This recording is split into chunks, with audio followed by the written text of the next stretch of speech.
One of my colleagues is always complaining about his job, or mooning about our boss, or the company's management. It's making other team members dissatisfied, because some of his complaints are true, and it's created a very negative atmosphere. I've tried to speak to him about it, but now he just thinks I'm trying to be the boss's favourite. Well, I'm not trying to question your analysis of the problem or your motives for trying to sort it out, but I do suspect you've gone about trying to solve it in a way that casts you, however unjustly, as a bit of a self-important bore. Why don't 2 or 3 of you put your complaints to your boss in a fair and constructive way? And it might be a good idea to involve your unhappy colleague in that.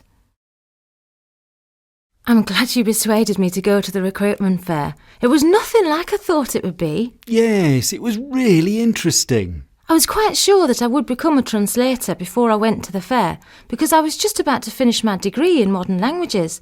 I wandered up to a stall that was promoting careers in public relations, just to have a nose, really. I was blown away. It seemed perfect to suit my skills and interests. Well, I'd been looking for a job in the papers and in employment agencies, and I didn't find anything at the fair. But one of the employees I spoke to there passed on my CV to the marketing and business development manager, and a week later I was invited for an interview. I couldn't believe my luck when they offered me the position. It's not just a job for men, you know, and it's a career where you can achieve promotion very quickly. What's the salary like? Typically, graduates who join can expect to earn £28,000 within a year and achieve 2 promotions within the first 2 years. Of course, you can join up straight from school, but it will take you longer to get to a higher position, such as management. To be honest, I don't think I could ever do your job. You've got to be out of your mind to want to work with dangerous people like that. Plus, I wouldn't have the courage to face violent criminals. You never know what they're going to do next. Well, I just wanted to be sure of a career where I could do well without having to wait until I was a lot older. My background's from a family of 6 children from a council estate where I saw friends drift in and out of crime. I had a desire to help people see that there are choices in life. I was interested in probation work, but having left school with little in the way of qualifications, I never thought I could do it. It was only after taking an IQ test that I realised I might have a chance. After leaving school, I joined the army. Then I started to study for a degree in health and social care. At the same time, I was a volunteer for the St John's Ambulance Service, the probation service, and at a residential children's school. Then I applied to be a trainee probation officer. Time management's the most important skill, especially the need to prioritise deadlines, read and digest information, and then write clear reports for the courts. I also have to be able to interact with people from all walks of life. There's a lot of one-to-one work with offenders, and this requires you to work through both your own and their emotional barriers. Every day is different. Of a working week, about 3 days are spent in the office with the remainder split between prison and being in court. The best thing is that you get to work with a huge spectrum of people from the homeless to professionals who've made mistakes. The worst thing is that the job is generally very pressured, and there are times when you have to engage with people that have committed crimes that involve domestic violence. That's really hard to take. My role is currently that of case manager, where I manage up to 35 offenders at one time. I liaise with the courts, which is basically providing guidance on the best sentences for people to be given. I also visit prisons where I'm involved in the release process. As a next step, I'd see myself as a practice manager, monitoring a team, and ultimately, I'd like to be a senior probation officer. Today we have the economist Jim Bower in the studio. Jim, according to the government's Women and Work Commission, women are still earning 17% less than men. Now, the government has released new policies to tackle gender equalities in pay, but will they be enough?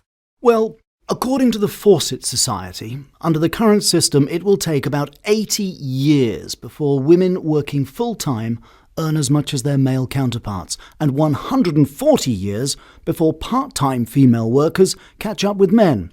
Despite girls consistently outperforming boys at GCSE, A-level and degree, findings show that within 3 years of graduating, women are still earning less than men.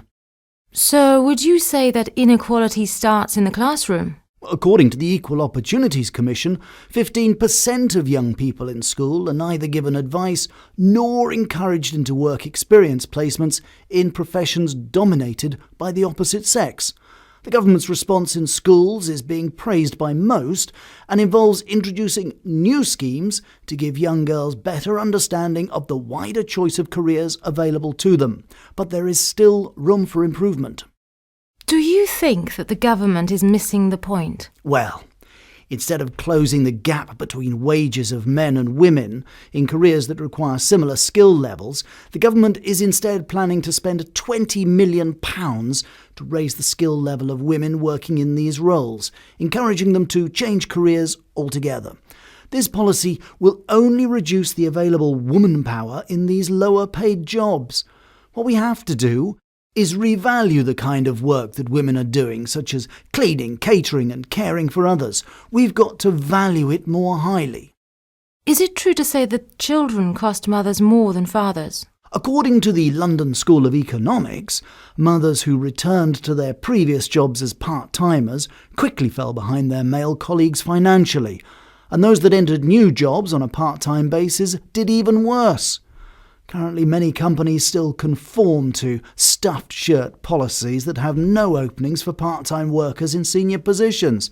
This is forcing a large workforce of highly skilled and qualified women with young children out of the boardroom because they cannot deliver a 40-plus hour week and into jobs below their capabilities.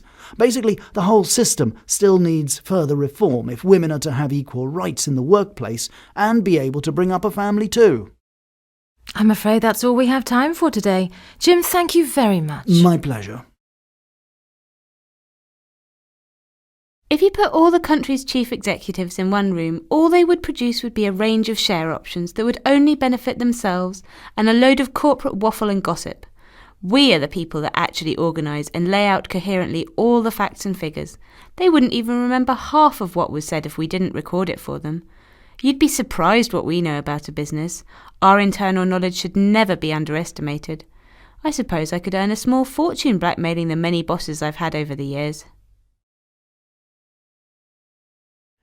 One thing I've learnt quickly is never offer to make coffee. In many businesses, there's a ritual where everyone waits hours for the first person to say, "Who wants coffee?" That person then finds themselves in the kitchen for the rest of the day working as a junior catering manager. I should know. It happened to me when I first started here. Being the new person leaves you vulnerable, especially as I'm kind of the lowest rung on the ladder. Once I'm qualified, I'm going to get someone else to make coffee for me. I run a tight ship, and the secret is not to allow time wasting.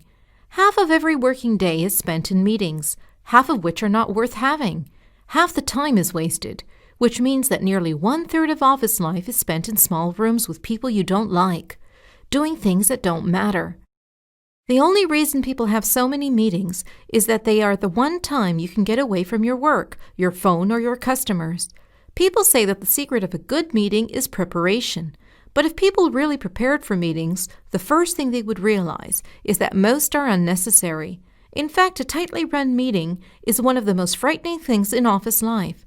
These are meetings for which you have to prepare, in which you have to work, and after which you have to take action. I've always had a strong work ethic. I believe that the best way to approach work is to write a list at the end of each day of what has to be achieved the next day. Then, get the most important jobs done first. Most people do the opposite and do the easy, trivial things first, but that difficult report is not going to go away. I still maintain a routine in my life, although of course the activities and jobs to be done have changed quite a lot. The working environment is so different from my day. I'm not exactly a technophobe, but I'm glad I haven't got to learn how to do everything by computer. I escaped the technological rat race just in time. I have to deal with everyone in the company to some extent. Everyone knows me, and I believe it's important to try to keep some harmony between my fellow workers. Being the first face they see, I try to be cheerful, even if I'm not feeling on top form. Think how easy it is to upset someone at home and then triple it. That's how easy it is to upset someone at work. Upsetting your boss is the easiest thing to do. All you have to do is turn up and you're in their bad books. Keeping on the right side of them is simply a matter of anticipating their every whim and laughing at their pathetic jokes. People at the bottom are also easily upset. Helping them do their job is only going to be appreciated if you're the undisputed master of what they are trying to do.